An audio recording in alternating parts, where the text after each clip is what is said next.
प्यारे विद्यार्थियों, पिछली क्लासेज में हमने एनाटॉमी एंड फिजियोलॉजी के इंट्रोडक्शन, इसकी हिस्ट्री एंड इसके डिफरेंट के बारे में बताया था। इसकी क्या क्या ब्रांचेज है उनके बारे में डिस्कस किया था।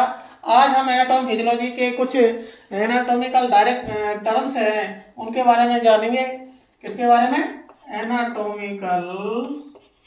एनाटॉमिकल टर्म्स के बारे में समझने का प्रयास करेंगे।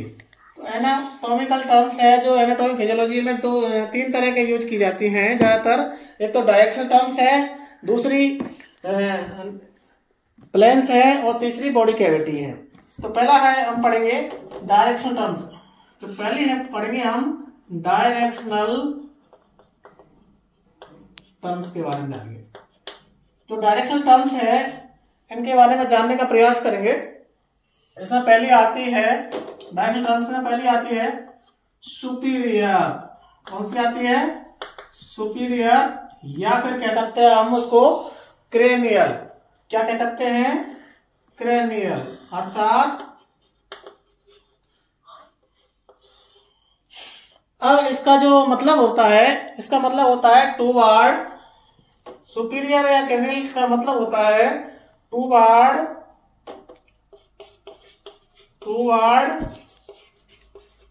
Head end of the body.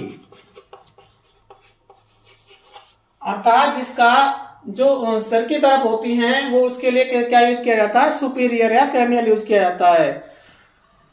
अर्थात सिर की तरफ जो पार्ट होगा उसके लिए क्या किया जाएगा? सुपीरियर यूज किया जाएगा। यदि हम बात करें दी हैंड एग्जाम्पल के रूप में देखें इसका, हैंड इज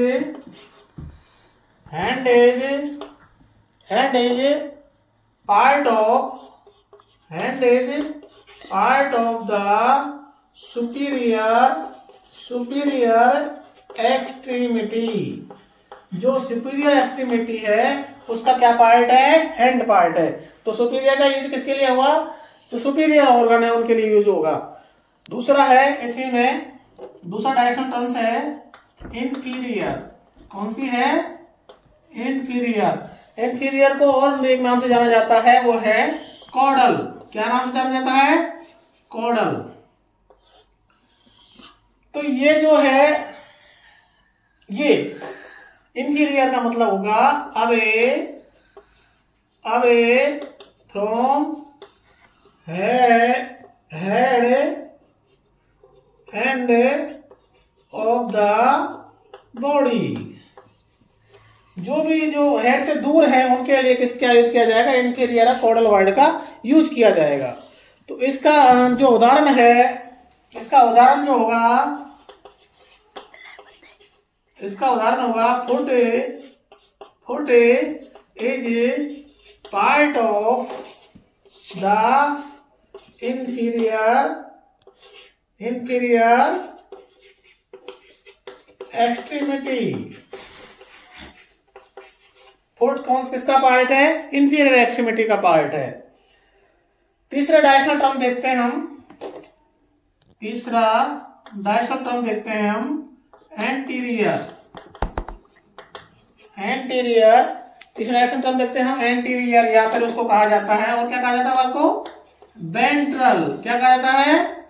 एंटीरियर क्या कहा जाता है? वेंट्रल भी कहा जाता है। अर्थात जो इसकी डेफिनेशन होगी वो होगी, इसकी डेफिनेशन होगी toward front part of the front part या फ्रंट पोर्शन भी कह सकते हैं, front portion of the body. जो बॉडी के फ्रंट पोर्शन में जो स्थित होगा उसके लिए क्या यूज करेंगे? हम एंटीरियर यूज करेंगे। तो इसमें हम कह सकते हैं, इसका उदाहरण ले सकते हैं, इसका एग्जांपल लेते हैं हम, इसका। यदि हम समझे नी कैप इज लोकेटेड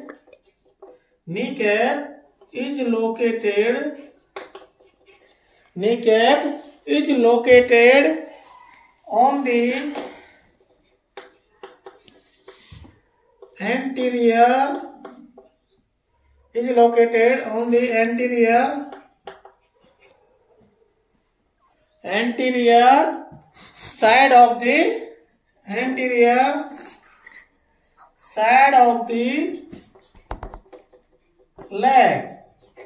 तो नी कैप है वो क्या है, जो लेग है उसके एंटीरियर साइड में क्या है, लोकेटेड है। अर्थात जो अगला इसी में पढ़ेंगे हम, एंटीरियर के नीचे चौथा टर्म देखते हैं हम, पोस्टीरियर। कौन सा है, पोस्टीरियर।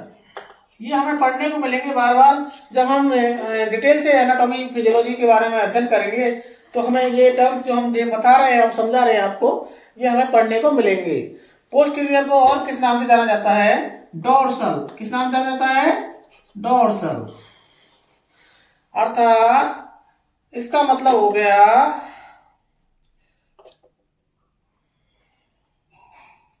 टूवार्ड, कह सकते हैं toward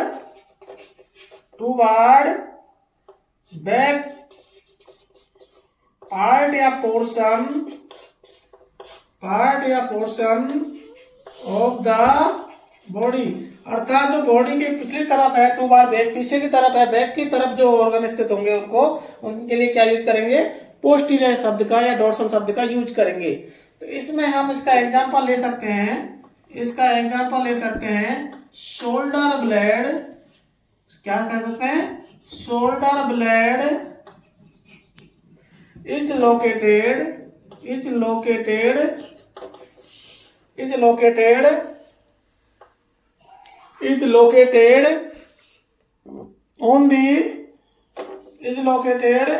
on the posterior side of the body। जो शोल्डर ब्लेड है वो कहां स्थित है, बॉडी के पोस्टीरियर साइड में स्थित है। तो ये चार अभी हमने डिस्कस की थी एनाटॉमिकल टर्म्स। इसके बाद में नेक्स्ट अगला पढ़ते हैं हम, अगला पढ़ेंगे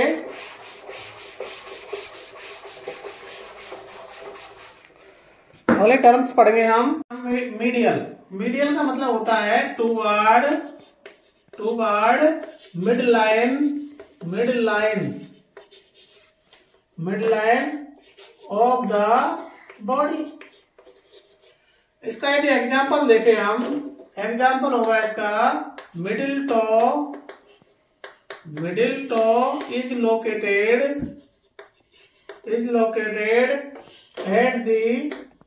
at the medial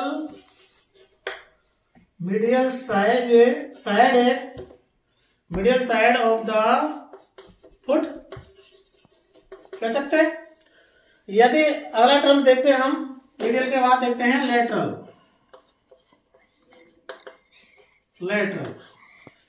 लेटरल को कह सकते हैं away from mid line of the body, away from mid line of the body. तो इसका उदाहरण होगा little toe is located at the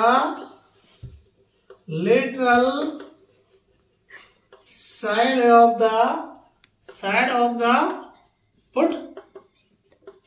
medial हो गया, लेटरल हो गया। अगला पढ़ते हैं हम प्रॉक्सिमल। अगला पढ़ते हैं हम सेवंथ प्रॉक्सिमल। कौन सा पढ़ेंगे, प्रॉक्सिमल का मतलब होता है nearer.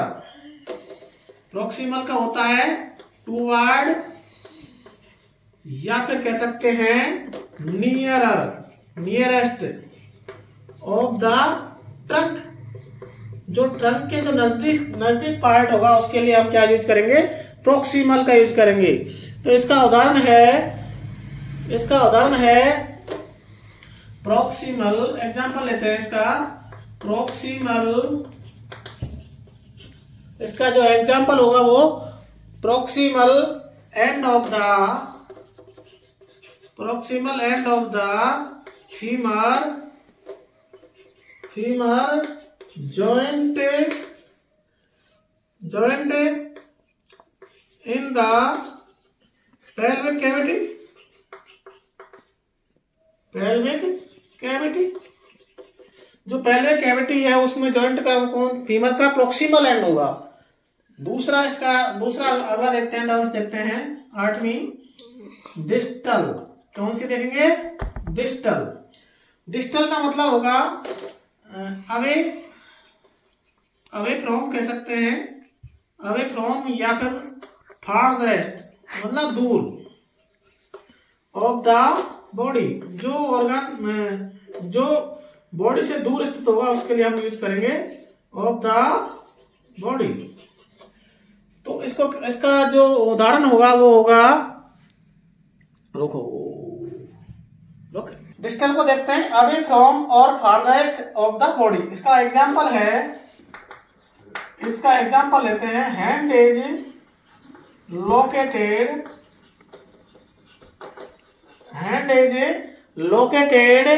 At the distal end of the forearm. जो फोरआर्म के हैंड है वो डिस्टल एंड पर स्थित होता है ना। फोरआर्म है जो हैंड की डिस्टल एंड पर स्थित होती है। अगला देखते हैं हम, जो डायरेक्शनल टर्म्स थी इनके बारे में अध्ययन किया था। अगला अध्ययन करेंगे हम प्लेन के बारे में। इसके बारे में प्लेन के बारे में, body plane, plane of the body, plane of the body. Plane का मतलब होता है सेक्शन या डिवाइड्स। प्लेन का जो अर्थ होता है वो होता है सेक्शन, कह सकते हैं इसको, या फिर इसको कह सकते हैं डिवाइड्स। तो या फिर टाइप्स आप लिखते हैं हम, type of the plane, type of the plane, type of plane of body. कौन कौन से टाइप के प्लेन पाए जाते हैं, बॉडी के लिए यूज किए जाते हैं? जो एक तो है, पहला है कोरोनल प्लेन। क्या है? Coronal plane. जो कोरोनल प्लेन है वो, उसको हम फ्रंटल प्लेन भी कहते हैं। क्या कहते हैं? Frontal plane. कोरोनल प्लेन को क्या कहते हैं हम? फ्रंटल प्लेन कहते हैं। तो जो ये है, जो कोरोनल प्लेन है, ये मैं खड़ा हुआ हूं, जैसे कोई व्यक्ति खड़ा हुआ है तो कोरोनल प्लेन जाएगा बिल्कुल साइड टू साइड। मतलब कोरोनल प्लेन क्या करेगा? बॉडी को एंटीरियर एंड पोस्टीरियर साइड में डिवाइड करेगा। तो कोरोनल प्लेन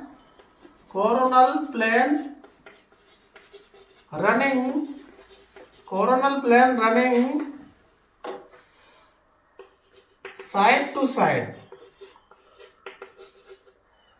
और divides body anterior and posterior.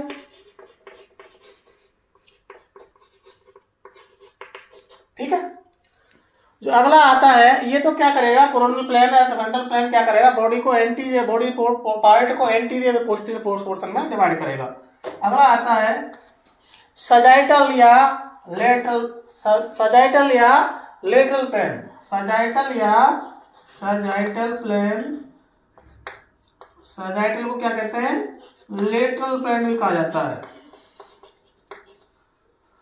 जो सजाइटल और लेटरल प्लेन है वो बॉडी क्या करेगा? रनिंग करेगा। रनिंग होगा फ्रंट टू बैक साइड। अर्थात जो ये है सजाइटल प्लेन और लेटरल प्लेन क्या करेगा? बॉडी को लेफ्ट एंड राइट, क्योंकि ये फ्रंट साइड से बैक की तरफ जाएगा, ये फ्रंट साइड से बैक की तरफ जाएगा, तो क्या करेगा? बॉडी को राइट और लेफ्ट साइड में डिवाइड करेगा। तो कह सकते हैं sagittal plane running from front to back side और divided body left and right portion. तीसरा पॉइंट आता है एक्सियल प्लेन। तीसरा जो पॉइंट आता है वो आता है एक्सियल प्लेन। एक्सियल प्लेन को क्या कहा जाता है? ट्रांसवर्स प्लेन भी कहा जाता है। क्या कहा जाता है? ट्रांसवर्स प्लेन भी कहा जाता है। एक्सियल प्लेन को क्या कहा जाता है? ट्रांसवर्स प्लेन भी कहा जाता है, ये प्लेन क्या करता है, बॉडी जो है उसको क्या करता है, यानी पोर्शन को क्या करता है, डिवाइड करता है। और कैसे करेगा डिवाइड, ये डिवाइड करेगा ट्रांसवर्स इस तरह। तो बॉडी का ये अपर पार्ट हो जाएगा, ये लोअर पार्ट हो जाएगा। तो ये दो पार्टों में डिवाइड करता है, अपर और लोअर पार्ट में। जो अगला आता है इसी का प्लेन में, अगला आता है वो आता है मीडियल प्लेन। कौन सा आता है, मीडियल प्लेन।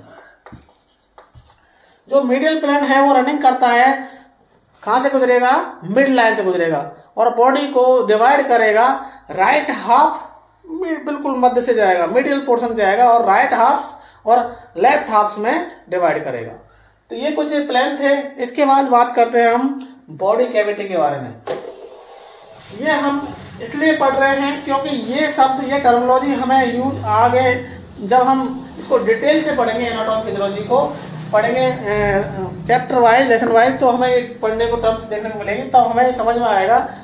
यदि हम पे ये नहीं आते टर्म्स तो हम उनको समझ नहीं पाएंगे। अगला आता है बॉडी कैविटी।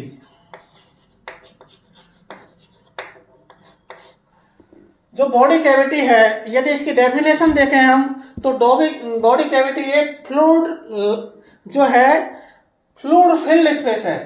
बॉडी कैविटी क्या होती है, इनमें बॉडी कैविटी में क्या होता है, फ्लूइड भरा होता है। और ये क्या करता है, फ्लूइड क्या करता है, जो ऑर्गन है इसके अंदर, बॉडी कैविटी के अंदर, उनकी क्या करता है, सुरक्षा करने का काम करता है। तो बॉडी कैविटी की डेफिनेशन कह सकते हैं, body cavity is fluid filled space which protect and support body organs and tissue cells। जो टिश्यू और सेल्स है उनको क्या करेगा, ये रक्षा करेगा, सुरक्षा करेगा, प्रोटेक्ट करेगा, सपोर्ट करेगा। यदि हम टाइप ऑफ बॉडी कैविटी देखें, हम टाइप्स ऑफ बॉडी कैविटी, तो मेनली इसको दो भागों में क्लासिफाई किया गया है। जो टाइप्स ऑफ बॉडी कैविटी को कितने भागों में क्लासिफाई किया गया है, दो भागों में क्लासिफाई किया गया है। डोर्सल, पहला है डोर्सल, या कह सकते हैं इसको पोस्टीरियर। जैसे मैंने अभी बताया थोड़ी देर पहले, डोर्सल को क्या कहते हैं, पोस्टीरियर कहते हैं। डोर्सल या पोस्टीरियर कैविटी, डोर्सल और पोस्टीरियर कैविटी है, इनको दो भागों में क्लासिफाई किया गया है। कौन कौन से भागों में क्लासिफाई किया गया है, नंबर एक कह सकते हैं हम, नंबर एक कह सकते हैं क्रेनियल कैविटी। क्या कहते हैं, क्रेनियल कैविटी।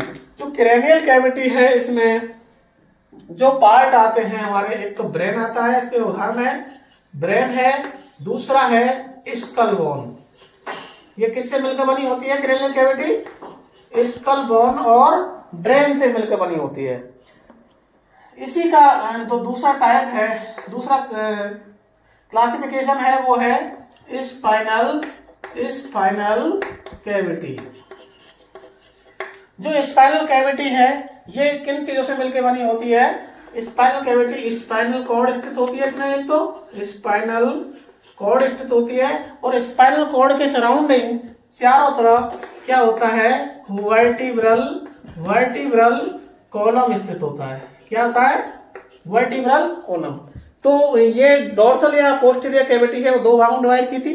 क्रेनियल कैविटी में ब्रेन और स्कल बोन थी। स्पाइनल कैविटी, इसमें स्पाइनल कॉर्ड और वर्टिब्रल कॉलम स्थित थी।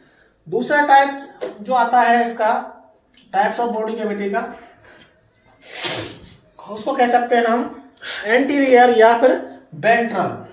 क्या कहते हैं, एंटीरियर या फिर वेंट्रल कैविटी। अर्थात जो कैविटी एंटीरियर या वेंट्रल साइड में जो स्थित होंगी उनको क्या कहेंगे हम, एंटीरियर या वेंट्रल कैविटी। जो एंटीरियर या वेंट्रल कैविटी है, इसको दो भागों में क्लासिफाई किया गया है। कितने भागों में, दो भागों में क्लासिफाई किया गया है। पहला है चेस्ट कैविटी। इसमें चेस्ट कैविटी, चेस्ट कैविटी को क्या कह सकते हैं हम, थोरेसिक कैविटी। क्या कहते हैं, थोरेसिक कैविटी। चेस्ट कैविटी और थोरेसिक कैविटी में जो ऑर्गन्स होते हैं, एक तो होती है रिब्स। क्या होती है, रिब्स होती है। हार्ट होता है हमारा, लंग्स होती है, लंग्स होता है, लंग्स होते हैं क्योंकि लंग्स एक से अधिक होते हैं। और क्या होता है, लंग्स से होते हैं, ईसोफेगस होती है। क्या होती है बेटा, ईसोफेगस। और क्या होता है, लार्ज ब्लड वेसल्स होती हैं, ब्लड वेसल्स होती हैं, कह सकते हैं ब्लड वेसल्स, ठीक है। ट्रैकिया, और क्या होता है ट्रैकिया, ये कुछ ऑर्गन होते हैं जो किसमें होते हैं, थोरेसिक कैविटी में लोकेटेड होते हैं। अगले इसी की आती है, इसी का टाइप आता है अगला एब्डोमिनोपेल्विक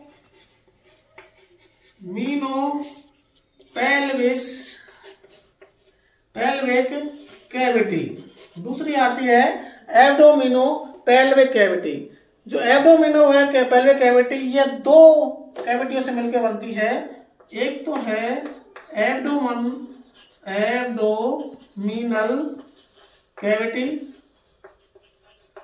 एब्डोमिनल कैविटी, दूसरी है पेल्विक कैविटी।